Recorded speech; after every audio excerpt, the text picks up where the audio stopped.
ദൈവത്തിന് സ്തോത്രം. परमेश्वर की स्तुति हो। ഇത് ദൈവത്താൽ സംഭവിച്ചു. എൻ്റെ പോലും ദൃഷ്ടിയിൽ ആശ്ചര്യമാണ്. ये परमेश्वर के द्वारा हुआ है, मेरे भी दृष्टि में ये आश्चर्य है।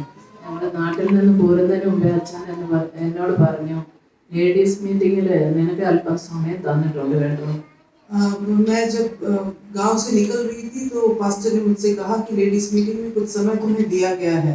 ഞാൻ അങ്ങ് പേടിച്ചു പോയി, കാരണം എനിക്കിത് പരിചയമില്ലാത്ത കാര്യമാണ്. मैं बहुत डर गई क्योंकि इसकी आदत मुझे नहीं है। പിന്നെ ഞാൻ ഒന്നും പറഞ്ഞില്ല, ദൈവകൃപയിൽ ആശ്രയിച്ചു പ്രാർത്ഥിച്ചു. तो मैंने कुछ कहा नहीं, मैंने परमेश्वर की कृपा पर आश्रय रखकर प्रार्थना किया। കാരണം എനിക്കറിയാം ദൈവത്താൽ അല്ലാതെ ഒന്നും സംഭവിക്കരുത് എൻ്റെ ജീവിതത്തിൽ നിന്നാണ് എൻ്റെ പ്രാർത്ഥന. അപ്പോൾ ഇത് ദൈവത്താൽ സംഭവിച്ചു എന്ന് എനിക്ക് മനസ്സിലായി. मेरी प्रार्थना यही रहती है कि परमेश्वर की कृपा के बाहर, उसकी इच्छा के बाहर मेरे जीवन में कुछ ना हो, इसलिए मैं जान गई कि ये परमेश्वर के द्वारा ही है। आमीन। ആദ്യമായിട്ട് ഞാൻ റോസം ആന്റിയെ ഓർത്ത് ദൈവത്തെ സ്തുതിക്കുന്നു. पहले मैं रोसम आंटी को याद करके परमेश्वर को धन्यवाद देती हूँ। ഈ മീറ്റിംഗ് ലീഡ് ചെയ്യുവാൻ ദൈവം കൃപ ചെയ്തല്ലോ. इस मीटिंग को चलाने के लिए परमेश्वर ने अनुग्रह दिया। ഇനിയും അനേകർക്ക് പ്രയോജനപ്പെടുത്തി ദൈവം ഉപയോഗിക്കട്ടെ. अभी और लोगों के लिए परमेश्वर उनको उपयोगी करे। ഇന്ന് വർക്കാലം ഞാൻ ആഗ്രഹിക്കുന്നത് എൻ്റെ അനുഭവ സാക്ഷ്യത്തിലൂടെ കടന്നു പോകാനാണ്. അപ്പോൾ അതാത് സമയത്ത് വേണ്ട വചനങ്ങൾ ദൈവം അതിനകത്ത് തരും. और मैं आज सुबह ये करना चाहती हूँ कि मेरे अनुभव की गवाही को आपके सामने देना चाहती हूँ और उसके द्वारा समय समय पर परमेश्वर हमें वचन देगा। ഞാൻ ഒരു വാക്യാംശം ഒന്ന് വായിച്ചുകൊള്ളട്ടെ. 1 കൊരിന്ത്യർ 1:26-27. हम एक वचन पढ़ेंगे, पहले कोरिन्थी पहले का 26 और 27। സഹോദരന്മാരെ, നിങ്ങളുടെ വെളിയെ നോക്കുവിൻ. ലോക അഭിപ്രായ പ്രകാരം ജ്ഞാനികൾ ഏറെയില്ല, ബലവാന്മാർ ഏറെയില്ല, കുലീനന്മാരും ഏറെയില്ല. ജ്ഞാനികളെ ലജ്ജിപ്പിക്കുവാൻ ദൈവം ലോകത്തിൽ ഭോഷത്വമായത് തിരഞ്ഞെടുത്തു. ബലമുള്ളതിനെ ലജ്ജിപ്പിക്കുവാൻ ദൈവം ലോകത്തിൽ ബലഹീനമായത് തിരഞ്ഞെടുത്തു. ഉള്ളതിനെ ഇല്ലായ്മയാക്കുവാൻ ദൈവം ലോകത്തിൽ ബലഹീനവും നികൃഷ്ടമായതും ഏതുമില്ലാത്തതും തിരഞ്ഞെടുത്തു. ദൈവസന്നിധിയിൽ ഒരു ജഡവും പ്രശംസിക്കാതിരിക്കേണ്ടത് തന്നെ. भाइयों, अपने बुलाए जाने को तो सोचो कि न शरीर के अनुसार बहुत ज्ञानवान और न बहुत सामर्थी और न बहुत कुलीन बुलाए गए, परंतु परमेश्वर ने जगत के मूर्खों को चुन लिया है कि ज्ञानवानों को लज्जित करे, और परमेश्वर ने जगत के निर्बलों को चुन लिया है कि बलवानों को लज्जित करे, और परमेश्वर ने जगत के नीचों और तुच्छों को, वरन जो है भी नहीं उनको भी चुन लिया है कि उन्हें जो है व्यर्थ ठहराए। ഈ വാക്യങ്ങൾ വായിച്ചതുപോലെ തന്നെയാണ് ഞങ്ങളുടെ കുടുംബത്തെ ദൈവം തിരഞ്ഞെടുത്തിരിക്കുന്നത്. इस वचन को जैसे पढ़ा उस प्रकार ही हमारे परिवार को परमेश्वर ने बुलाया है। കുടുംബമായിട്ട് ഞങ്ങൾക്ക് ബലമില്ലാത്തവരാണ്, ജ്ഞാനമില്ലാത്തവരാണ്, ഒന്നുമില്ല, ഒന്നും പുകഴുവാനില്ല, ഒരു ദൈവസന്നിധിയിൽ ഒന്നും പ്രശംസിക്കുവാനില്ല. അങ്ങനത്തെ ഒരു കുടുംബമാണ് ഞങ്ങളുടെ കുടുംബം. पारिवारिक रूप से हमारे पास ना बल है, ना ज्ञान है, बढ़ाई करने के लिए कुछ भी हमारे पास नहीं है। ദൈവത്തിന്റെ ആ വലിയ തിരഞ്ഞെടുപ്പിനായിട്ട് ഞാൻ ദൈവത്തെ സ്തുതിക്കുന്നു. उस बड़े बुलाहट के लिए मैं परमेश्वर को धन्यवाद करती हूँ। ഞാൻ ജനിച്ചത് ഒറീസയിലാണ്. मेरा जन्म उड़ीसा में हुआ। എൻ്റെ പേരൻസ് അവിടെ ആയിരുന്നു. मेरे माता पिता वहाँ थे। എനിക്ക് 3 സഹോദരിമാരുണ്ട്. मेरे 3 बहनें हैं। അവരെല്ലാം വിവാഹിതരാണ്. ദൈവകൃപയിൽ അവരെല്ലാവരും ജീവിക്കുന്നു. वो सब शादीशुदा हैं और परमेश्वर के अनुग्रह में जीवन बिता रहे हैं। എൻ്റെ മമ്മി രക്ഷിക്കപ്പെട്ടിട്ടാണ് വിവാഹം കഴിഞ്ഞത്. जब घर पे बैठे हैं, വഴി നടക്കുമ്പോഴും, जब रास्ते पे चलते हैं, കിടക്കുമ്പോഴും, जब लेटे हुए हैं, എഴുന്നേൽക്കുമ്പോഴും जब खड़े होते हैं, മമ്മി ഇങ്ങനെ വചനം പറഞ്ഞു തരികയും ബൈബിളിലെ കഥകൾ പറഞ്ഞു തരികയും ക്രിസ്തീയ പാട്ടുകൾ പഠിപ്പിക്കുകയും അങ്ങനെ ഒരു നല്ല അനുഭവം എൻ്റെ ചെറുപ്പത്തിലുണ്ടായിരുന്നു. माँ हमेशा वचन बता के देती थी, बाइबल के बारे में बोलती थी और गीत सिखाती थी। ऐसा बहुत अच्छा अनुभव मेरे बचपन का रहा। എൻ്റെ പപ്പ രക്ഷിക്കപ്പെട്ടതല്ലെങ്കിലും ഒരു നല്ല മനുഷ്യനായിരുന്നു.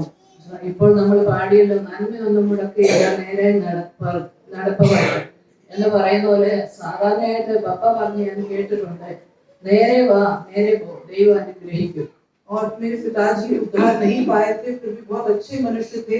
जिस प्रकार हमने गीत गाया कि जो सीधे राह पर चलते हैं उनके लिए परमेश्वर कोई भलाई को नहीं रोकता, वैसे वो भी कहते थे कि सीधे रास्ते पर हमेशा चलना है तो आप परमेश्वर आशीष देगा। പപ്പ പിന്നീട് രക്ഷിക്കപ്പെട്ടു. ഇപ്പോൾ ദൈവസന്നിധിയിൽ പപ്പയും മമ്മിയും വിശ്രമിക്കുന്നു. और बाद में उनका उद्धार हुआ। अभी पापा और मम्मी दोनों परमेश्वर के सन्निधान में विश्राम कर रहे हैं। പപ്പയ്ക്ക് ഒറീസയിൽ അധികം നാൾ തുടരാൻ ആഗ്രഹമില്ലായിരുന്നു. मेरे पापा उड़ीसा में ज्यादा दिन नहीं रहना चाहते थे। ഒഡിയ മീഡിയത്തിൽ അവിടെ പഠിച്ചാൽ പിന്നെ നാട്ടിൽ വരുമ്പോൾ പ്രയാസമാകുമെന്ന് മനസ്സിലാക്കി 6 വയസ്സുള്ളപ്പോൾ എന്നെ അമ്മാച്ചന്റെ കൂടെ മമ്മിയുടെ വീട്ടിൽ വിട്ടു. और हम अगर उड़िया मीडियम में पढ़ेंगे तो बाद में केरल में आकर तकलीफ होगा, ऐसा सोचकर मैं जब 6 साल की थी मुझे मेरे मामा के साथ मम्मी के घर भेजा गया। ബോവസിന്റെ വയലിൽ ഭാഗ്യവശാൽ രൂത്ത് എത്തിയതുപോലെയാണ് ഞാൻ മമ്മിയുടെ വീട്ടിൽ ചെന്നത്. और बोस की खेत में जैसे भाग्य के कारण रूथ पहुंची, वैसे मैं मम्मी के घर पहुंची। എന്റെ മമ്മിയുടെ വീട് കൊല്ലകടവ്. അവിടെ സൺഡേ സ്കൂൾ പഠിക്കുകയും പ്രാർത്ഥനകൾക്ക് കൂടുകയും ആരാധനയ്ക്ക് കൂടുകയും ഒക്കെ ചെയ്ത് ആ ഒരു ആത്മീയ അന്തരീക്ഷത്തിൽ എനിക്ക് വളരാനിടയായി. वहाँ वचन पढ़ने के लिए, संडे स्कूल में जाने के लिए और आत्मिक एटमॉस्फेयर में बढ़ने के लिए परमेश्वर ने मदद किया। ഒരു Sunday school common Sunday school ആയിരുന്നു.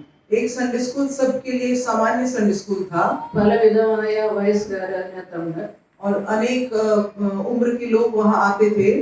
ഏറ്റവും പ്രായം കുറവ് എനിക്കായിരുന്നെന്ന് തോന്നുന്നു. सबसे छोटी शायद मैं ही थी।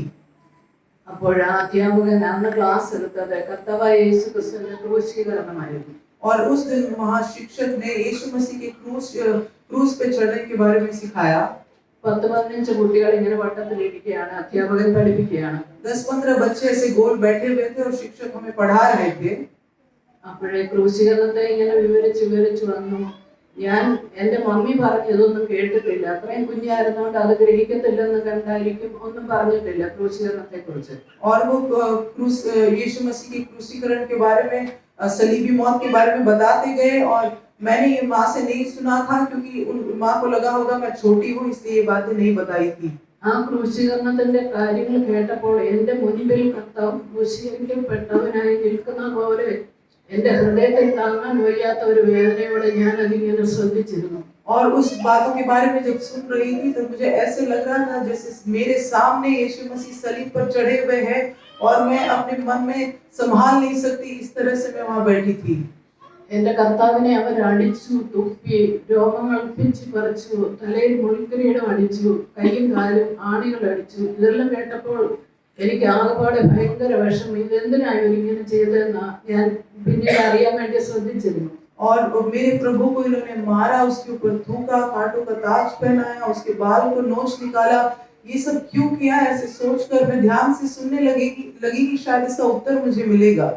അപ്പോൾ സൺഡേ സ്കൂൾ പഠിപ്പിച്ച ആള് പറഞ്ഞു, ഇതൊക്കെ ഈ കർത്താവ് സഹിച്ചത് എന്തിനാണെന്ന് അറിയാമോ?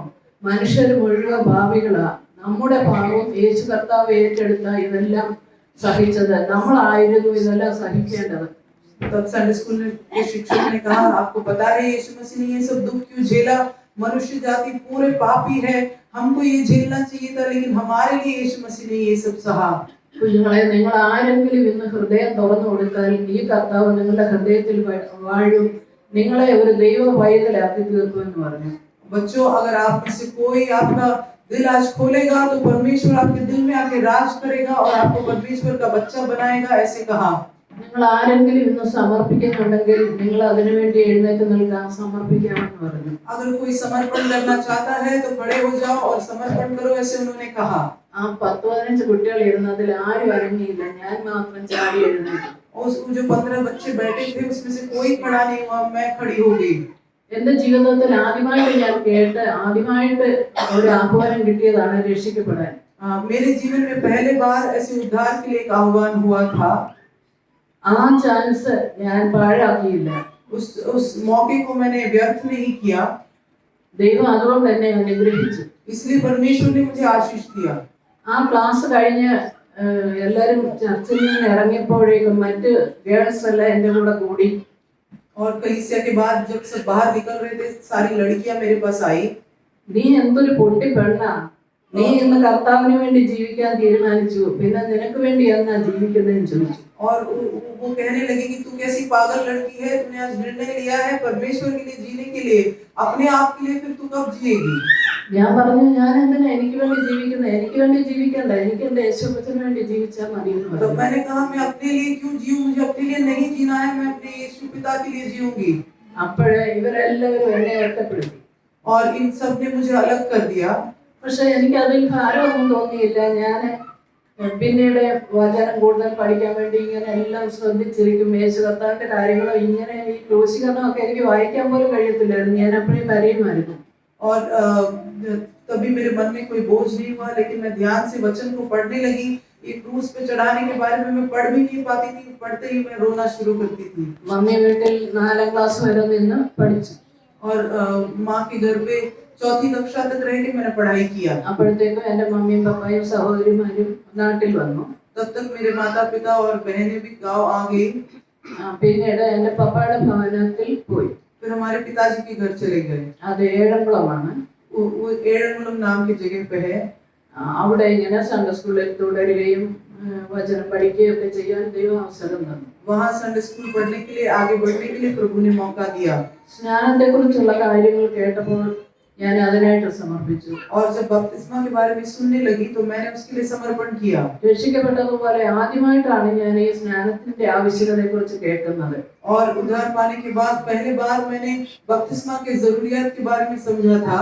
അതും പല പ്രായക്കാരുണ്ടായിരുന്നു. ഞാൻ അതിൽ സമർപ്പിച്ചു. ഞാനായിരിക്കും ഏറ്റവും പ്രായം കുറഞ്ഞ ആള്. और वहाँ भी बहुत सारे उम्र रखने वाले लोगों ने अपने आप को समर्पण किया था. वहाँ भी मैं सबसे छोटी थी.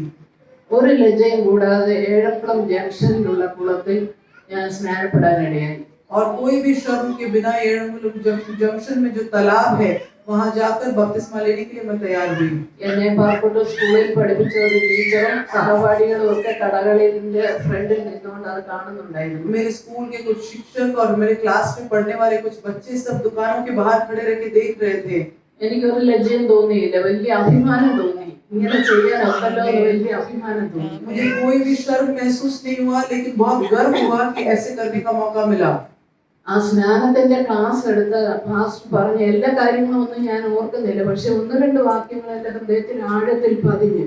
उस बपतिस्मा से पहले जो क्लास सिखाया गया उसमें जो बातें कही थी सब कुछ मुझे याद नहीं है, लेकिन 1-2 बातें मेरे दिल में गड़ गए. അതിലൊന്ന്, उसमें से एक है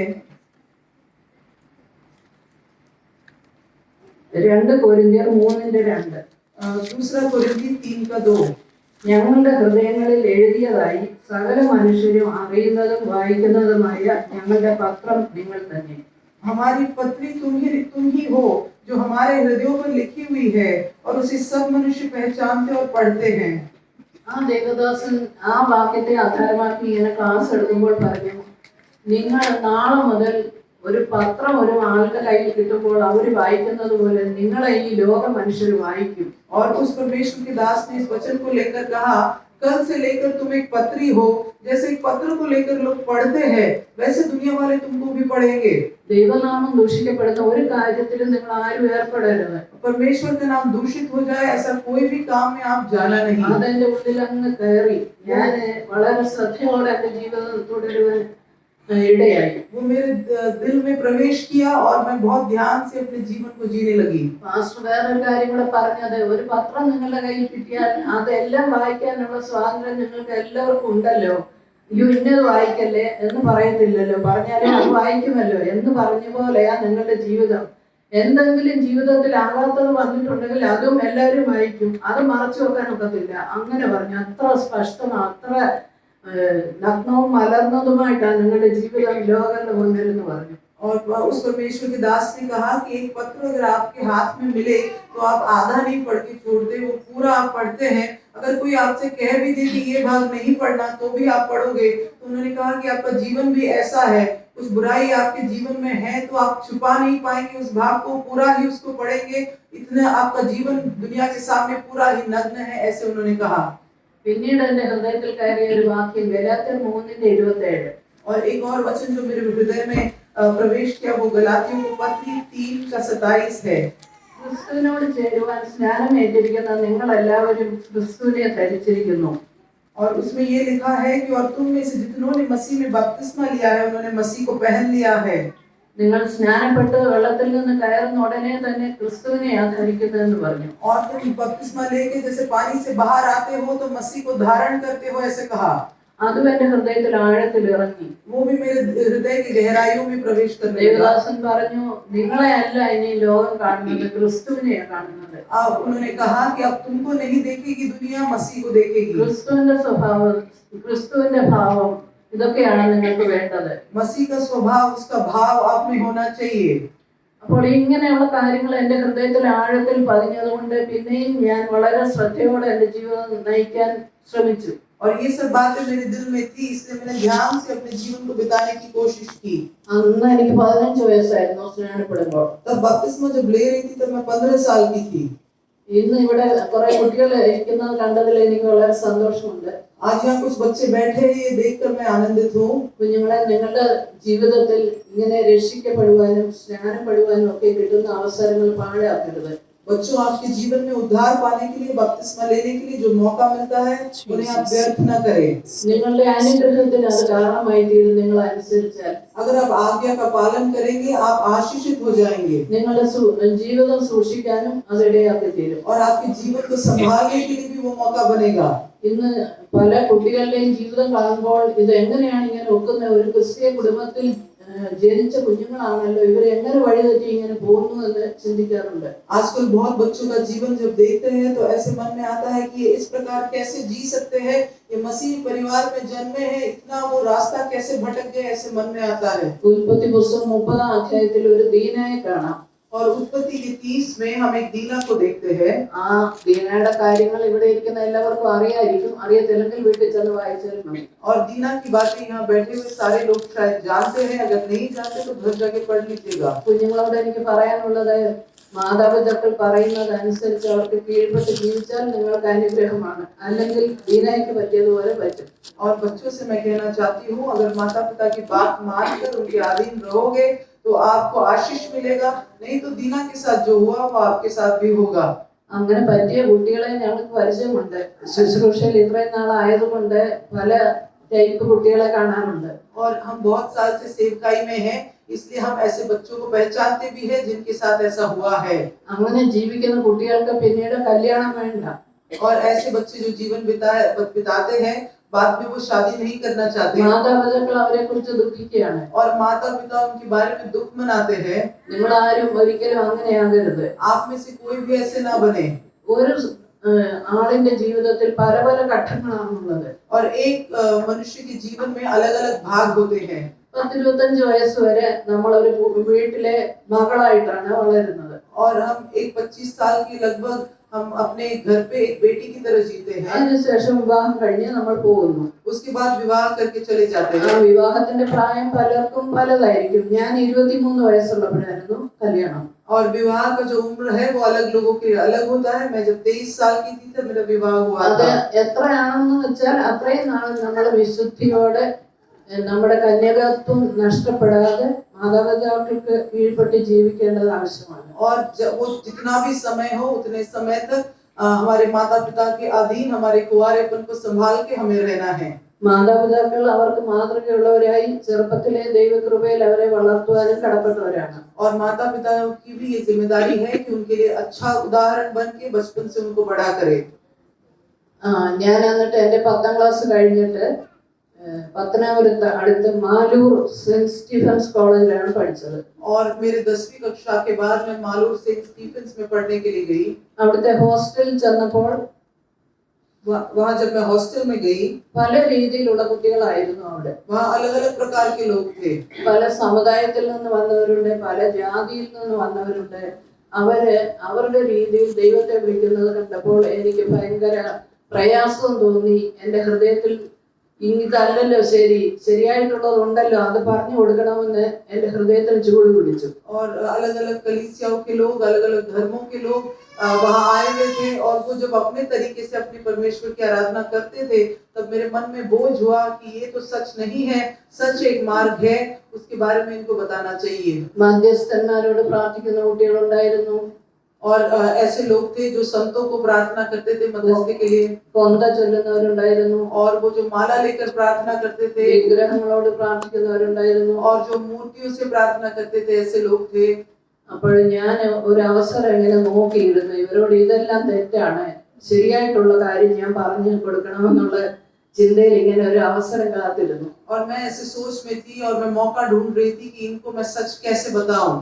എന്റെ ആഗ്രഹം ദൈവം സാധിപ്പിച്ചു. ഒരു സ്പെഷ്യൽ ഡേയില് അങ്ങനെ ഒരു ചാൻസ് എനിക്ക് കിട്ടി. और परमेश्वर ने मेरी इच्छा को पूरा किया। एक विशेष दिन में ऐसा एक मौका मुझे मिला।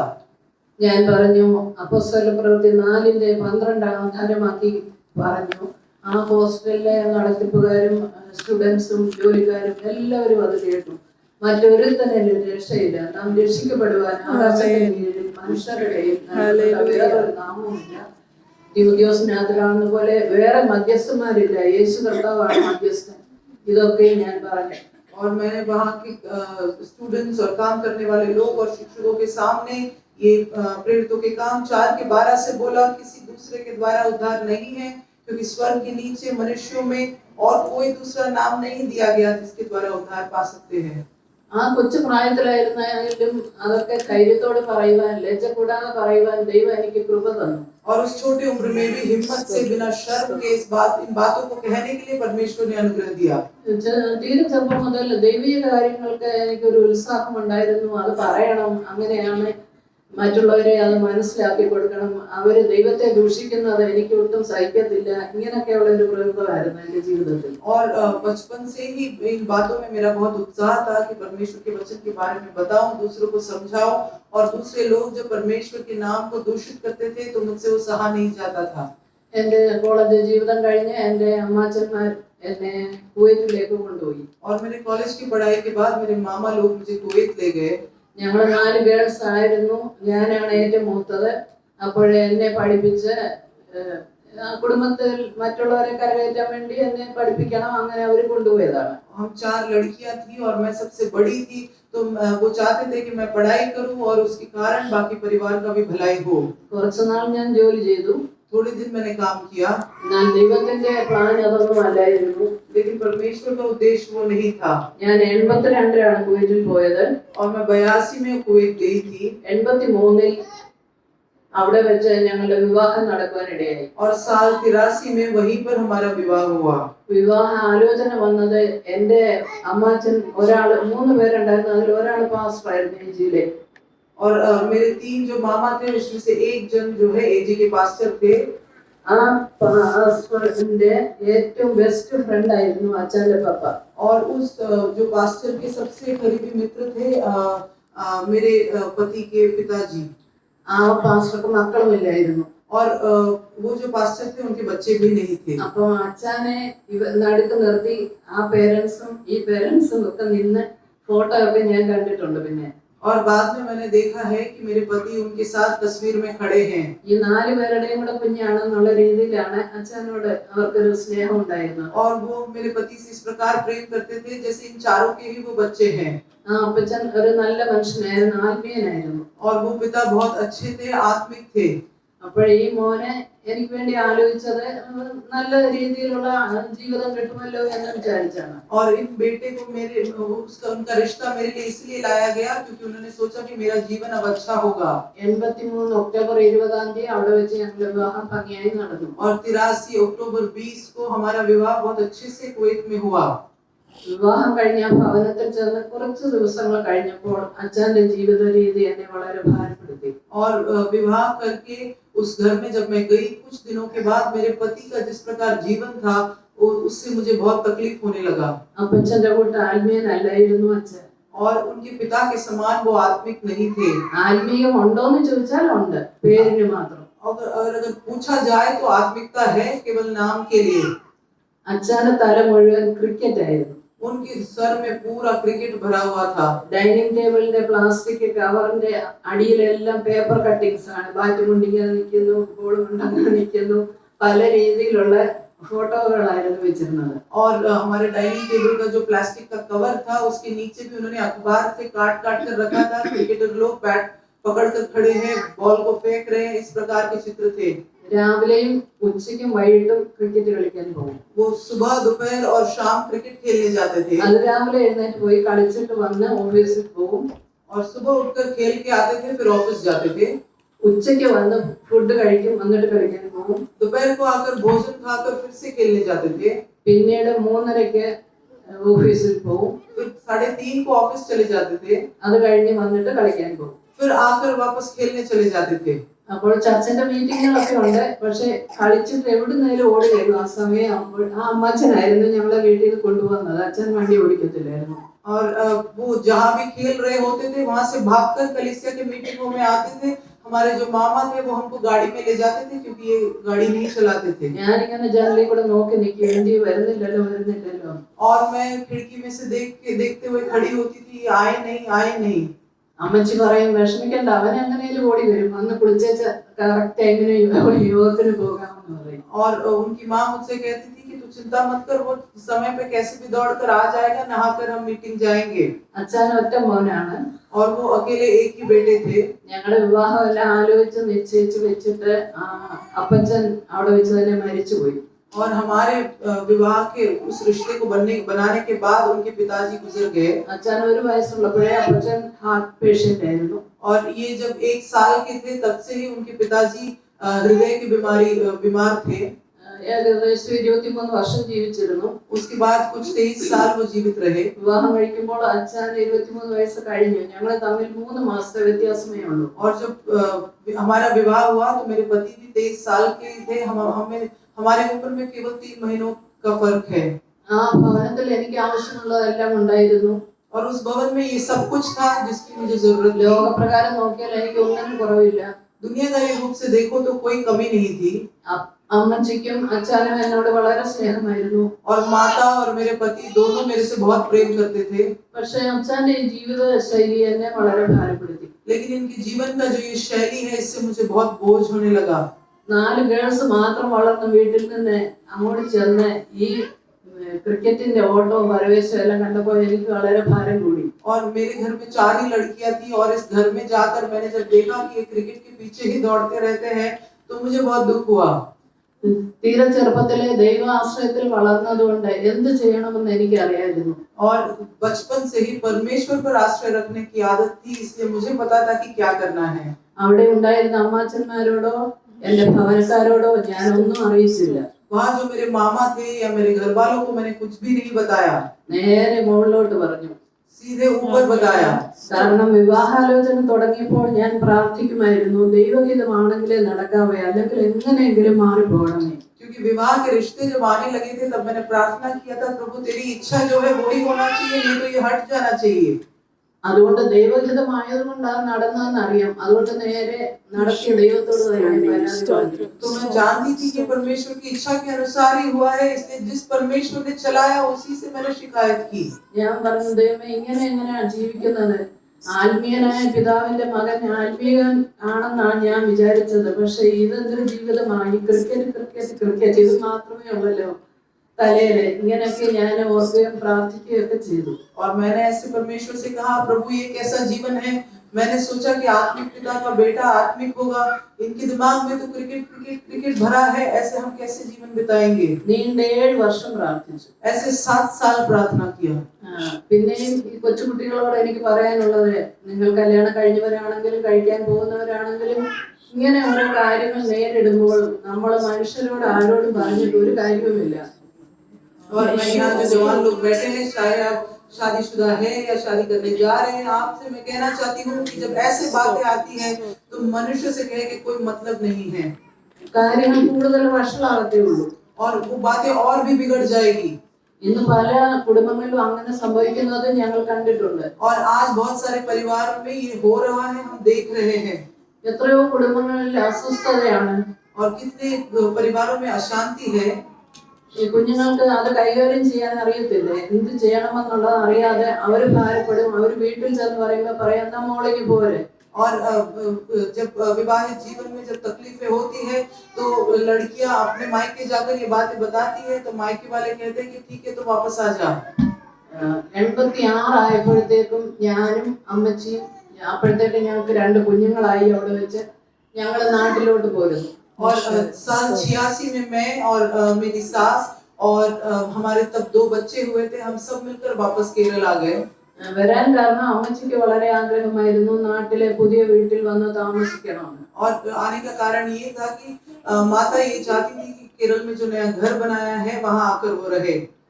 അതിനു മുമ്പ് 81 അപ്പച്ചനും എല്ലാവരും കൂടെ വന്ന് ഹൗസ് വാമിംഗ് ഒക്കെ കഴിഞ്ഞ് 3 മാസം അങ്ങോട്ട് താമസിച്ച് പോയിട്ട് അപ്പച്ചൻ അവിടെ വെച്ച് മരിച്ചു. और 81 में वो आकर नए घर को उन्होंने बनाया था, उसकी प्रार्थना हुई थी, 3 महीने रहने के बाद वो गुजर गए थे। അപ്പൊ അമ്മച്ചിയുടെ ആഗ്രഹം സാധിക്കണമല്ലോ എന്ന് വിചാരിച്ച് ഞാനും കുഞ്ഞുങ്ങളും ഒത്ത് ഇവിടെ നാട്ടിൽ പോരുന്നു. और माता की इच्छा को पूर्ण करने के लिए उनको लेकर मैं और बच्चे केरल आए। അപ്പോൾ അച്ഛന് സ്വാതന്ത്ര്യം കൂടി. और तब मेरे पति को और भी स्वातंत्र मिल गया। ഞങ്ങൾ അറിയുന്ന ഒരു കുടുംബത്തിന്റെ കൂടെ ഷെയറിംഗ് താമസിക്കുമായിരുന്നു. और हम एक परिवार था जिन्हें हम पहचानते थे, उनके साथ वो रहते थे।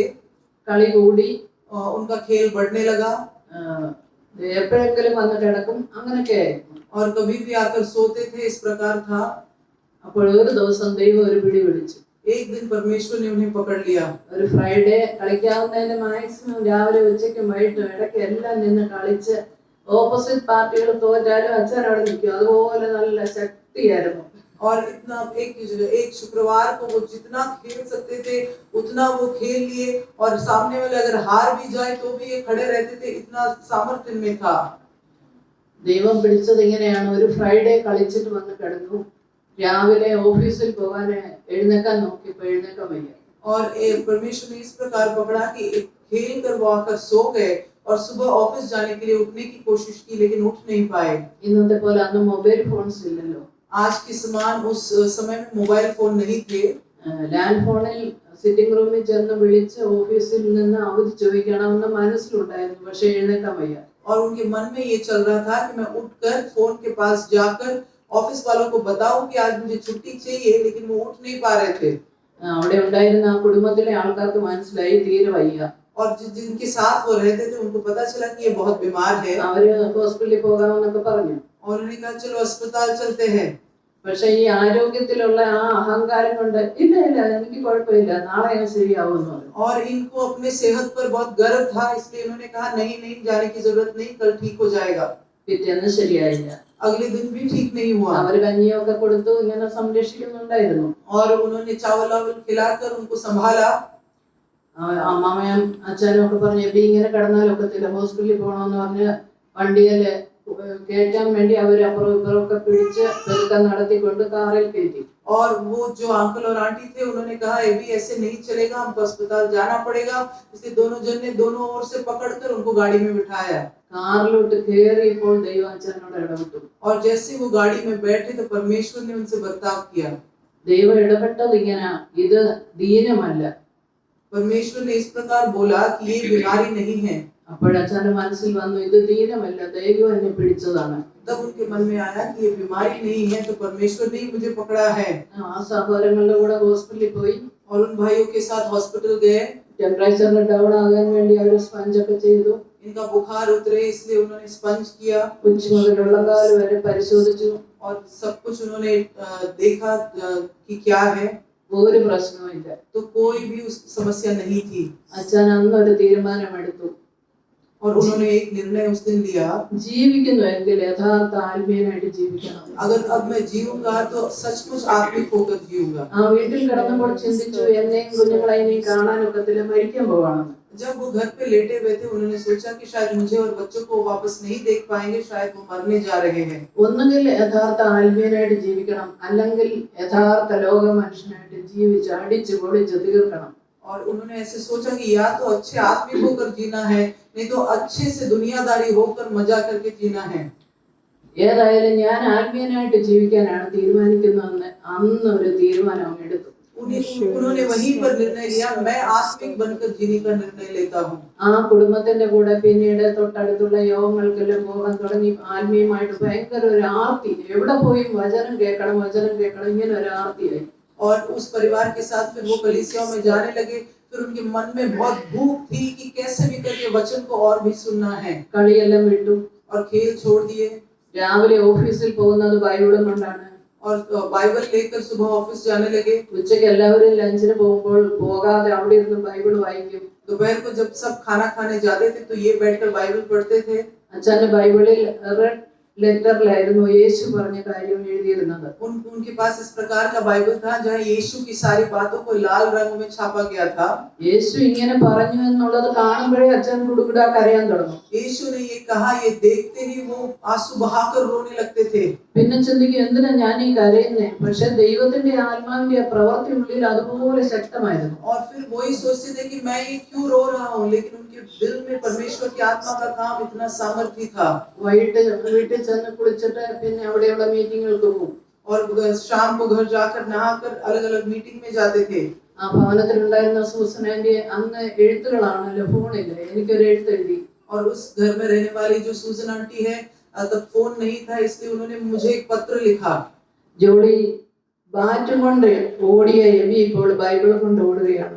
और उन्होंने ये लिखा कि जॉली एबी जो बैट लेकर भागता था अब बाइबल लेकर भागने लगा है। പ്രിയമുള്ളവരെ, ദൈവം പ്രാർത്ഥന കേൾക്കുന്ന ദൈവമാണ്. प्रिय लोगों, परमेश्वर प्रार्थना सुनने वाला परमेश्वर है। എവിടെ ആണെങ്കിലും എങ്ങനെയാണെങ്കിലും പിടിക്കും ദൈവം. वो कहाँ कहीं भी हो, कैसे भी हो, वो पकड़ेगा ही। അന്ന് ഓട്ടം തുടങ്ങിയതാണ്.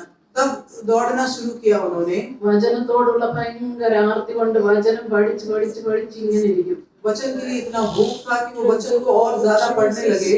ആഹാരവും വേണ്ട, കുടിക്കാനും വേണ്ട, ആരും ശല്യപ്പെടുത്താതിരുന്നാൽ മതി, എത്ര മണിക്കൂർ വേണമെങ്കിലും അവിടെ ഇരിക്കും. और उनको खाना भी नहीं चाहिए, पीना भी नहीं चाहिए, कोई उनको तंग ना करे तो वो कितने भी घंटे बैठकर पढ़ लेते। അങ്ങനെ ആള് മാറി.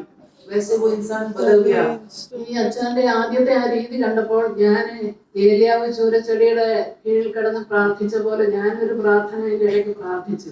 और ये इनका बर्ताव जब सही नहीं था, जब एलिया ने जब उस पेड़ के नीचे बैठकर प्रार्थना किया, उस प्रकार मैंने भी प्रार्थना किया था। ഞാൻ പ്രാർത്ഥിച്ചത് ഇങ്ങനെയാണ്, मैंने इस प्रकार प्रार्थना किया। ഈ അച്ഛൻ ഒന്ന് പ്രസംഗിക്കുന്ന എനിക്ക് കേൾക്കണം, എന്നിട്ട് എന്നെ അങ്ങ് എടുത്തോ. मैंने कहा इनको एक बार प्रचार करते हुए सुनना है, उसके बाद मुझे उठा ले प्रभु। ആ പ്രാർത്ഥന ദൈവം കേട്ടില്ല പ്രിയപ്പെട്ടവരെ. उस प्रार्थना को परमेश्वर ने नहीं सुना। കേട്ടായിരുന്നെങ്കിൽ 89 അവസാനം 90 ആയപ്പോൾ ഞാൻ ഈ ലോകത്തിൽ നിന്ന് പോകേണ്ടതാണ്. अगर ये प्रार्थना परमेश्वर ने सुना होता तो साल 89 के अंत में मैं इस दुनिया से चली जाती। ഒറ്റ പ്രസംഗം കേൾക്കണമെന്ന് പ്രാർത്ഥിച്ച എനിക്ക് ഇന്ന് 100 കണക്കിന് പ്രസംഗങ്ങൾ കേൾക്കാനും ശുശ്രൂഷയിൽ പങ്കാളിയാകാനും ദൈവം ഭാഗ്യം തന്നു. एक ही प्रचार प्रभु सुनना है ऐसे मैंने प्रार्थना किया था, लेकिन परमेश्वर ने सैकड़ों प्रचार सुनने का मौका दिया और उनकी सेवकाई में भागी होने का मौका भी दिया। അത് തന്നെയല്ല, ദൈവം ഞങ്ങൾക്ക് തന്ന മോനും മോളും സുവിശേഷ വേലയിലായിരിക്കുന്നു. അവരുടെയും പ്രസംഗങ്ങൾ കേൾക്കാൻ, മരുമകന്റെയും മോന്റെയും പ്രസംഗങ്ങൾ കേൾക്കാനും ആത്മീയമായിട്ട് അവരെ അനുഗ്രഹിക്കപ്പെടുന്നത് കാണാനും ദൈവം എനിക്ക് ആയുസ്സിനെ നീട്ടി തന്നു. और मुझे जो बेटा और बेटी प्रभु ने दिया है वो भी सेवकाई में है। मेरे बेटे और मेरे दामाद के भी प्रचारों को सुनने के लिए, उनकी सेवा को देखने के लिए प्रभु मौका दे रहा है। എന്റെ മോളും മോനും ഭയങ്കര മിടുക്കരായിരുന്നു. और मेरा बेटा बेटी दोनों बहुत ही अच्छे थे। മോള് മാത്സ് എടുത്ത് बेटी ने गणित पढ़ा MSc M.Ed ആണ്. और उसने MSc और M.Ed पढ़ा। MG യൂണിവേഴ്സിറ്റിയിൽ B.Edനും M.Edനും ഫസ്റ്റ് റാങ്ക് ആയിരുന്നു. MG यूनिवर्सिटी में B.Ed और M.Ed में फर्स्ट रैंक को पाया। ടീച്ചേഴ്സ് പറഞ്ഞു, നീ MG യൂണിവേഴ്സിറ്റിയുടെ തലപ്പത്ത് വരണം, അതാണ് ഞങ്ങൾക്ക് ആഗ്രഹം. और उनके टीचर्स ने कहा कि तू MG यूनिवर्सिटी की सबसे ऊंचे पद पर पहुंचेगी, ये हम चाहते हैं। മോള് പഠിച്ച തിരുവല്ല SC കോളേജിന്റെ റാങ്ക് ലിസ്റ്റിൽ അവിടെ പേര് ഇന്നും കിടപ്പുണ്ട്. और वो तिरुवल्ला में जिस कॉलेज में पढ़ी उस रैंक लिस्ट में अभी भी उसका नाम है। അവൾക്ക് PhDക്ക് പോകണം അങ്ങനെയൊക്കെ ഒരു ചിന്തയുണ്ടായിരുന്നു. ഞങ്ങൾ പറഞ്ഞു വിവാഹം കഴിഞ്ഞ് ദൈവം നടത്തുന്ന പോലെയാണ്, ഏതായാലും വിവാഹം നടക്കട്ടെ എന്ന് പറഞ്ഞു. और वो PhD के लिए जाना चाहती थी। हमने कहा कि पहले शादी हो जाए, उसके बाद परमेश्वर जैसे चलाएगा वैसे चलना। ഭോപ്പാലായിരിക്കുന്ന ഷാലോമുമായിട്ട് വിവാഹം നടന്നു. മേഴ്സിസും മറ്റും ആ കുടുംബത്തെ അറിയാം. ഇന്നലെ ഒരു ബ്രദറും പറഞ്ഞു ഷാലോമിനെ അറിയാമെന്ന്. और भोपाल में रहने वाले शालोम नामक लड़के से शादी हुआ। मर्सी सिस्टर उस परिवार को जानते हैं। ദൈവം അനുഗ്രഹിക്കപ്പെട്ട ഒരു മകനെ ഞങ്ങൾക്ക് തന്നു. परमेश्वर ने एक आशीषित बेटा हमें दिया। മാതാപിതാക്കളോടൊപ്പം അവരും അവിടെ സുവിശേഷ വേലയിലായിരിക്കുന്നു. माता पिताओं के साथ वो भी सेवकाई में है। മോള് ഒരു ടീച്ചറായിട്ട് വർക്ക് ചെയ്യുന്നു. और बेटी टीचर बनकर काम कर रही है। മോന് ഡിഗ്രിക്ക് ശേഷം SIBC ബൈബിൾ കോളേജിൽ നിന്ന് MDയും സയാക്സിൽ നിന്ന് MTH എടുത്ത് ഇപ്പോൾ SIBC ബൈബിൾ കോളേജിൽ പഠിപ്പിക്കുന്നു. और बेटे ने अपनी डिग्री के बाद MDiv किया और उसके बाद MTH किया और अभी सेवकाई में है और वहाँ पढ़ाते SIBC बाइबल कॉलेज में पढ़ाते भी हैं മോനും മോൾക്കും 3 കുഞ്ഞുങ്ങൾ വെച്ചുണ്ട്. और दोनों बच्चों के 3-3 बच्चे हैं എന്റെ ആഗ്രഹം, ഞങ്ങളുടെ കുടുംബത്തിന്റെ ആഗ്രഹം, ആ 6 കൊച്ചു മക്കളും കർത്താവിന് വേണ്ടി പ്രയോജനപ്പെടണം. और मेरा और मेरे परिवार का इच्छा ये है कि जो 6 नाती पोती हैं वो भी सब परमेश्वर के लिए उपयोगी हो पाए അങ്ങനെ ഞങ്ങളുടെ കുടുംബങ്ങളായിട്ട് ദൈവത്തിന് വേണ്ടി പ്രയോജനപ്പെടുവാൻ ദൈവം സഹായിക്കുന്നു. ऐसे पारिवारिक रूप से परमेश्वर के लिए उपयोगी होने के लिए परमेश्वर कृपा दे रहा है മോൻ അവിടെ പഠിപ്പിക്കുന്നത് മാത്രമല്ല, പലയിടങ്ങളിൽ പോയി ശുശ്രൂഷിക്കാൻ ദൈവം സഹായിക്കുന്നു. और मेरा बेटा केवल बाइबल कॉलेज में पढ़ाता ही नहीं है, बहुत जगह जाकर सेवकाई करने के लिए भी परमेश्वर मौका देता है എന്റെ ഈ സാക്ഷ്യം കേൾക്കുന്ന ദൈവമക്കൾ ഞങ്ങളുടെ കുടുംബത്തിന് വേണ്ടി പ്രാർത്ഥിക്കണം. मेरी इस गवाही को सुनने वाले परमेश्वर के बच्चे हमारे परिवार के लिए प्रार्थना करना ജീവിതത്തിൽ പല സന്ദർഭങ്ങളിൽ കർത്താവിൽ നിന്ന് രോഗശാന്തി പ്രാപിക്കാൻ എനിക്ക് ഇടയായിട്ടുണ്ട്. जीवन में बहुत सारे बार परमेश्वर से दैविक चंगाई को पाने के लिए परमेश्वर ने मौका दिया 98 ഞങ്ങൾ പറക്കോട് ന്യൂ ലൈഫ് ഫെയ്ത്തിൽ ശുശ്രൂഷിക്കുമ്പോൾ और साल 98 में मैं जब परकोट नामक एक कलीसिया में हम लोग सेवा कर रहे थे എനിക്ക് മരണത്തോട് മല്ലടിക്കുന്ന ഒരു സന്ദർഭം ഉണ്ടായി. और मैं मृत्यु तक पहुंच गई थी ഞാൻ ആ കാര്യങ്ങൾ വിവരിക്കുന്നില്ല. उन बातों को मैं आज विवरण करके नहीं बताऊंगी ഹോസ്പിറ്റലിൽ പോകണമോ എന്ന് ചോദിച്ചപ്പോൾ വേണ്ട എന്ന് ഞാൻ കൈ കാണിച്ചു. എനിക്ക് സംസാരിക്കാൻ വയ്യാതായി പോയി. मैं बातें भी नहीं कर सकती थी जब मुझसे पूछा गया कि अस्पताल जाना है कि नहीं मैंने हाथ से दिखाया कि नहीं जाना ഞാൻ ദൈവത്തോട് പറഞ്ഞു, എന്റെ ദൈവമേ എനിക്ക് സഹിക്കാൻ വയ്യ, ആദാമിനെ മയക്കിട്ടാണല്ലോ വാരിയൽ എടുത്തത്. और मैंने परमेश्वर से कहा कि परमेश्वर मैं अब ये सहन नहीं कर सकती, तूने आदम को बेहोश करके उसके अंदर से पसली निकाली थी എന്നെ അങ്ങ് മയക്കണമേ, എനിക്ക് സഹിക്കാൻ വയ്യ എന്ന് പറഞ്ഞു. मुझे भी तो बेहोश कर दे क्योंकि मैं सहन नहीं कर पा रही പ്രിയമുള്ളവരെ, ഒരു അനസ്തേഷ്യ തരുന്നത് പോലെ ഞാൻ മരിക്കയില്ല, ജീവനോടെ ഇരുന്ന് യഹോവയുടെ പ്രവൃത്തികൾ വർണ്ണിക്കും എന്നുള്ള വാക്യം എന്റെ ഉള്ളിൽ തന്ന അത് ഉരുവിട്ട് ഞാൻ അങ്ങ് മയങ്ങിപ്പോയി. जिस प्रकार एनेस्थेसिया देते हैं उस प्रकार मेरे मन में ये वचन आया कि मैं नहीं मरूंगा, मैं जीवित रहकर परमेश्वर के नाम की महिमा करूंगा और उस वचन को बोलते बोलते मैं बेहोश हो गई അച്ഛനും അവിടെ ഉണ്ടായിരുന്ന സഭാവിശ്വാസികൾ എല്ലാവരും ഓർത്ത് ഞാൻ മരിക്കാൻ പോവുകയാണ്. और पास्टर ने और वहाँ के सारे विश्वासियों ने सोचा कि ये शायद अब मृत्यु पाने वाले हैं ദൈവം എന്നെ അങ്ങ് രക്ഷിച്ചു, ജീവനെ നീട്ടി തന്നു. परमेश्वर ने बचाया और आयु को बढ़ा के दिया ഞാൻ ദൈവസന്നിധിയിൽ ഒരു ദിവസം ഇരുന്നപ്പോൾ ഈ സന്ദർഭം എന്റെ മനസ്സിൽ ഇങ്ങനെ വന്നു. അന്ന് ഞാൻ മരിച്ചായിരുന്നെങ്കിൽ ഹൈസ്കൂളിൽ പഠിക്കുന്ന എന്റെ കുഞ്ഞുങ്ങളും അച്ഛനും മാത്രമായനേമല്ലോ. എന്റെ ഭവനത്തിൽ ഞാനില്ലാത്ത ഒരു അവസ്ഥ എന്റെ മനസ്സിൽ ഇങ്ങനെ പോയി. एक दिन मैं प्रार्थना कर रही थी तो ये बातें मुझे याद आने लगी और मैंने सोचा तब अगर मैं मर जाती तो हाई स्कूल में पढ़ने वाले मेरे बच्चे और मेरे पति ही रह जाते, मेरे बिना मेरा परिवार होता, ऐसे मैं सोचने लगी എന്റെ ഉള്ള നന്ദിയാൽ നിറയാൻ തുടങ്ങി. और मेरा दिल शुक्रगुजारी से भरने लगा ഞാൻ ഒരു പാട്ട് എഴുതുവാൻ ദൈവം എനിക്ക് കൃപ തന്നു. और एक गीत लिखने के लिए प्रभु ने मदद किया ഇവിടെ ആയിരിക്കുന്ന പ്രിയ സോഫിയ സിസ്റ്ററും മോൾ ജോനയും ഞങ്ങളുടെ ചർച്ചിന്റെ ലൈവ് മീറ്റിംഗുകൾ സ്ഥിരം കാണുന്ന ആൾക്കാരാണ്. यहाँ जो सिस्टर सोफिया बैठी हैं और जो उनकी बेटी जॉयना है हमारी कलीसिया के लाइव मीटिंग्स को देखती है. ഈ പാട്ട് അവർ പഠിക്കുകയും അവരുടെ ചർച്ചിൽ പഠിപ്പിക്കുകയും ഒക്കെ ചെയ്തു. वो गीत उन्होंने सीखा, उनके कलीसिया में सिखाया भी. എന്റെ ഈ സാക്ഷ്യം കഴിഞ്ഞിട്ട് ഞങ്ങൾ ഒന്നിച്ച് ആ പാട്ട് പാടാൻ ആഗ്രഹിക്കുന്നു. और इस गवाही के बाद हम मिलकर उस गीत को गाना चाहते हैं. കഴിഞ്ഞ വർഷം അച്ഛനും ഇതുപോലെ മരണത്തോട് മല്ലടിച്ച് രക്ഷപ്പെട്ട ഒരു സന്ദർഭം ഉണ്ടായി. और पिछले साल पास्टर भी इस प्रकार मृत्यु तक पहुंच गए थे. അന്നും ഒരു പാട്ട് എഴുതുവാൻ ദൈവസന്നിധിയിൽ നന്ദിയുള്ള ഹൃദയത്തോടെ ആയിരുന്ന അച്ഛൻ പറഞ്ഞ കാര്യങ്ങളും മറ്റും കോർത്തിണക്കി ഒരു പാട്ട് എഴുതാൻ ദൈവം എനിക്ക് കൃപ തന്നു. और तब भी धन्यवाद से दिल भरा और उन्होंने कई भी कुछ बातों को जोड़कर एक गीत लिखने के लिए प्रभु ने मदद किया. യൂട്യൂബിൽ ഈ 2 പാട്ടുകളും ഉണ്ട്. YouTube पर ये दोनों गीत हैं. നന്ദി കരയേറ്റാം യേശുവിനെ, ജോളി അബ്രഹാം നടിച്ചാൽ അത് കിട്ടും. नंदी करेटा में यीशुविन जॉली अब्राहम, ऐसे अगर आप लिखेंगे तो आपको वो गीत मिलेगा. यीशु मसीह को धन्यवाद चढ़ाए, ऐसे इसका मतलब है. ദൈവ സാന്നിധ്യം മാത്രം മതി, ജോളി അബ്രഹാം നടിച്ചാൽ ആ പാട്ട് കിട്ടും. दैव सानिध्य मात्र मदि, इसका मतलब है कि परमेश्वर का सम्मुख ही काफी है. वो अगर आप YouTube में डालेंगे तो आपको ये गीत मिल जाएगा. ഞങ്ങൾ കുടുംബമായിട്ട് അന്ത്യത്തോളം വിശ്വസ്തയോടെ ജീവിക്കാൻ ഞങ്ങളെ തന്നെ സമർപ്പിക്കുകയാണ്. हम अंत तक विश्वास योग्य रीति से जीने के लिए पारिवारिक रूप से अपने आप को समर्पण कर रहे हैं. പ്രിയമുള്ള സഹോദരിമാരെ, നമുക്ക് ഓരോരുത്തർക്കും ദൈവം തന്നിരിക്കുന്ന റോളുകൾ പലതാണ്. प्रिय बहनों, हम में से हर एक को परमेश्वर ने दिया हुआ जो काम है वो अलग अलग है।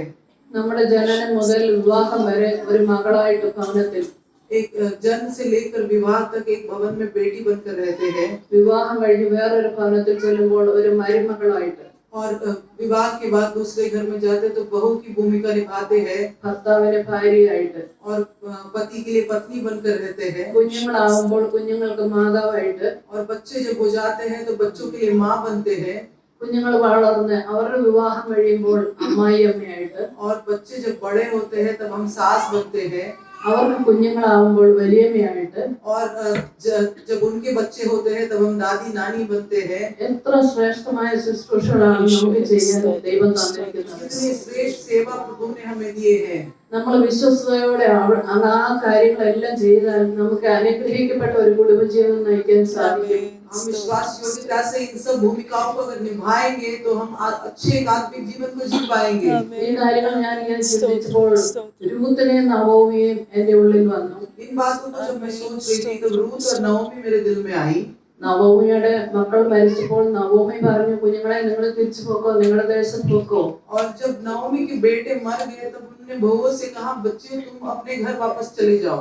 ഓർപ്പ അമ്മച്ചിയെ ചുംബിച്ചിട്ട് പോയി. औरपा ने उनको चुम्बन देकर वो वापस चली गई। രൂത്ത് പറഞ്ഞു, നീ പോകുന്നിടത്ത് ഞാൻ പോകും, നിന്റെ ദൈവം എന്റെ ദൈവം, ഞാൻ നിന്നോട് കൂടെ വരുമെന്ന് പറഞ്ഞ് രൂത്ത് പോയി. रूत ने कहा, मैं तेरे साथ चलूंगी, तेरा परमेश्वर मेरा परमेश्वर है, ऐसा कहकर वो उसके साथ चली गई। ആ അമ്മായിയമ്മ ആ രൂത്തിനെ എത്രമാത്രം സ്വാധീനിച്ചു. और उस सास ने उस बहू के ऊपर कितना प्रभाव डाला। രൂത്തിന്റെ ജീവിതത്തിൽ അത് അനുഗ്രഹമായി തീർന്നു. നവോമിയുടെ ജീവിതത്തിലും അവളെ ഏകയാകാതെ അങ്ങനെ ഒരു തെരഞ്ഞെടുപ്പ് രൂത്ത് എടുത്തതോടെ നവോമി അനുഗ്രഹിക്കപ്പെട്ടു. और रूत के जीवन में तो वो आशीष बना ही, लेकिन नवोमी के जीवन में भी आशीष था, क्योंकि उसको अकेलेपन को नहीं महसूस करना पड़ा। ഇനി ചില വേദവചനങ്ങൾ പറഞ്ഞിട്ട് ഞാൻ എന്റെ ശുശ്രൂഷയെ അവസാനിപ്പിക്കാൻ ആഗ്രഹിക്കുന്നു. कुछ वचनों को कहकर मेरे सेवकाई को समाप्त करना चाहती हूँ। പ്രിയമുള്ളവരെ, മാതാക്കളായ നാം കുഞ്ഞുങ്ങളെ വളരെ വളരെ രീതികളിൽ സ്വാധീനിക്കാറുണ്ട്. प्रिय लोगों, हम जो माताएं हैं, हम बहुत अलग अलग प्रकार से हमारे बच्चों पर प्रभाव डालते हैं। മത്തായി 14:8 നോക്കിയാൽ, मत्ती 14:8 में अगर देखें, അവൾ അമ്മയുടെ ഉപദേശപ്രകാരം യോഹന്നാൻ സ്നാപകന്റെ തല ഒരു താലത്തിൽ തരണമെന്ന് പറഞ്ഞു. वह अपनी माता के उकसाने से बोली, यूहन्ना बपतिस्मा देने वाले का सिर थाल में यही मुझे मंगवा दे। ഇവിടെ ഒരു അമ്മ തെറ്റായ രീതിയിൽ ഒരു കുഞ്ഞിനെ സ്വാധീനിക്കുന്നതാണ് കാണാൻ കഴിയുന്നത്. यहाँ हम देखते हैं कि एक माता अपने बेटी पर गलत तरह का प्रभाव डाल रही है। എന്നാൽ തിമോത്തിയോസിന്റെ അമ്മയും വലിയമ്മയും ശരിയായ രീതിയിൽ ആ കുഞ്ഞിനെ സ്വാധീനിച്ചു. അവരുടെ നിർവ്യാജ വിശ്വാസം അവരിലേക്ക് പകർന്നു കൊടുത്തു. लेकिन तिमोथियस की माँ ने और नानी ने उसके ऊपर अच्छा प्रभाव डाला और उनके विश्वास को तिमोथियस के अंदर भी डाला। പ്രിയമുള്ള സഹോദരിമാരെ, നാം എന്താണ് നമ്മളുടെ കുഞ്ഞുങ്ങളിലേക്ക് പകർന്നു കൊടുക്കുന്നത്? प्रिय लोगों, हम हमारे बच्चों में क्या उंडेल रहे हैं? ഒരിക്കലും തെറ്റായ ഒരു സ്വാധീനം അവരിൽ വരുവാൻ നമ്മുടെ വാക്കുകൊണ്ടോ പ്രവൃത്തികൊണ്ടോ ഇടയാകരുത്. कभी भी हमारे शब्दों से या कामों से उनके ऊपर गलत प्रभाव नहीं पड़ना चाहिए। അവരെ അനുഗ്രഹിക്കപ്പെടാൻ വേണ്ടി ദൈവിക കാര്യങ്ങൾ പറഞ്ഞു കൊടുക്കുകയും അവരുടെ മുൻപിൽ മാതൃകയായിട്ട് ജീവിക്കുകയും ചെയ്യണം. वो आशीषित हो जाए, इसलिए उनको परमेश्वर की बातें सिखाना चाहिए, उनके सामने उदाहरण का जीवन जीना चाहिए। ഇത്രയും സഹോദരിമാർ ഇന്നിവിടെ കൂടി വന്നല്ലോ. ശുശ്രൂഷകന്മാരുടെ ഭാര്യമാരൊന്ന് കൈവക്കാമോ? यहाँ जो बहनें आई हैं, उनमें से जो पासवानों की पत्नियां हैं, अपने हाथों को उठाएं। 10-30 വർഷത്തെ ശുശ്രൂഷയിൽ ഞാനായിരുന്നതുകൊണ്ട് എനിക്ക് സഹോദരിമാരെ നിങ്ങളോട് ചില കാര്യങ്ങൾ പറയാനുണ്ട്. कुछ 30 सालों से मैं भी सेवकाई में हूँ, इसलिए आपसे भी कुछ बातें कहना चाहती हूँ। പല രീതിയിലുള്ള ആടുകളാണ് നമ്മുടെ മുമ്പിലുള്ളത്. अलग अलग तरह के भेड़ हमें दिए गए हैं। വിളിക്കുമ്പോൾ അടുത്ത് ഓടി വരുന്നവരുണ്ട്, बुलाए तो तुरंत दौड़ के आए ऐसे, മറുതലിച്ച് അങ്ങോട്ട് പിടിക്കുന്നവരുണ്ട്, जब बुलाए तो दौड़कर दूसरी ओर चले जाए ऐसे लोग भी हैं, വേര് ചാടി പോകുന്നവരുണ്ട്, ഒറ്റപ്പെട്ടു പോകുന്നവരുണ്ട്, जो बाड़े को तोड़कर कूद कर चले जाए ऐसे हैं, अकेले निकल जाते हैं ऐसे भी है। സഹോദരിമാരെ, എനിക്ക് നിങ്ങളോട് പറയാനുള്ളത്, ഒരു പാസ്റ്റർ എന്ന നിലയിൽ നിങ്ങളുടെ ഭർത്താക്കന്മാർ എന്തുമാത്രം സ്ട്രെസ്സിലായിരിക്കും കടന്നു പോകുന്നത്. बहनों, आपसे कहना चाहती हूँ कि आपकी पति जो पास्टर है वो कितने तनाव का महसूस करते हैं। എല്ലാ മനുഷ്യരെ പോലും അവരും മനുഷ്യരാണല്ലോ. वो सभी लोगों के प्रकार वो भी मनुष्य है। ആ സ്ട്രെസ്സിലൂടെ കടന്നു പോകുമ്പോൾ ഭാര്യമാരായ നാം ഒരു നല്ല വാക്ക് പറഞ്ഞ് അവരെ ആശ്വസിപ്പിക്കുകയാണെങ്കിൽ അവർക്ക് ധൈര്യത്തോടെ മുന്നോട്ട് പോകാൻ ഒക്കും. वो जब तनाव में होते हैं तब अच्छे शब्द को कहकर हम उनको शांत कर पाए तो वो भी अच्छी तरीके से आगे बढ़ पाएंगे। എന്നാൽ വീട്ടിൽ വരുമ്പോൾ നാം അസ്വസ്ഥരായി കൂടുതലായിട്ട് അസ്വസ്ഥപ്പെടുത്തിയാൽ നിലനിൽക്കാൻ ഒക്കത്തില്ല. लेकिन जब वो घर आते हैं तब अगर हम ज्यादा अशांति उन्हें दे तो वो खड़े नहीं रह पाएंगे। ഇങ്ങനെ സ്ട്രെസ് കൂടി ആത്മഹത്യ ചെയ്ത പാസ്റ്ററെ കുറിച്ച് വരെ കേൾക്കാനിടയായി. ऐसे तनाव बढ़कर आत्महत्या किए हुए एक पासवान के बारे में भी सुनने को मिला। ശുശ്രൂഷക്കാരായ നിങ്ങൾ ഒരിക്കലും അങ്ങനെ ചെയ്യരുത്. ഭർത്താക്കന്മാർക്ക് ഒരു ആശ്വാസമായിരിക്കണം. जो सेविकाएं में है वो अपने पति के लिए सांत्वन का कारण बन पाए। നിങ്ങളുടെ കുഞ്ഞുങ്ങളുടെ കാര്യം, ഭവനത്തിന്റെ കാര്യം, വിശ്വാസങ്ങളുടെ കാര്യം, പല പല സ്ട്രെസ്സാണ് സഹോദരിമാരെ നമുക്ക് ഉള്ളത്. और हम बहनें हैं, हमारा भी तनाव होता है, घर का, बच्चों का, कलीसिया का। എന്നാലും നമ്മൾ പ്രാർത്ഥനയോടെ സാവധാനത്തോടെ കൈകാര്യം ചെയ്യുവാൻ ദൈവം നമുക്ക് അഭിഷേകം തരും. लेकिन शांति के साथ, प्रार्थना के साथ उन सब का सामना करने के लिए परमेश्वर अभिषेक देगा। അങ്ങനെ നിങ്ങളുടെ ഓരോരുത്തരുടെയും ഭർത്താക്കന്മാർക്ക് നല്ല തുണയായിട്ട് നിൽപ്പാൻ ദൈവം സഹോദരിമാരായ ശുശ്രൂഷക്കാരുടെ ഭാര്യമാരെ സഹായിക്കട്ടെ. इसलिए पासवानों की पत्नियों को परमेश्वर ताकत दे कि एक अच्छा सहभागी होकर उनके साथ आप खड़े रह पाए। ദൈവം നിങ്ങളെ എല്ലാവരെയും അനുഗ്രഹിക്കട്ടെ. परमेश्वर आप सबको आशीष दे। ഇത്രയും സമയം ശ്രദ്ധയോടെ എന്നെ കേട്ടിരുന്ന നിങ്ങളെ ദൈവം അനുഗ്രഹിക്കട്ടെ.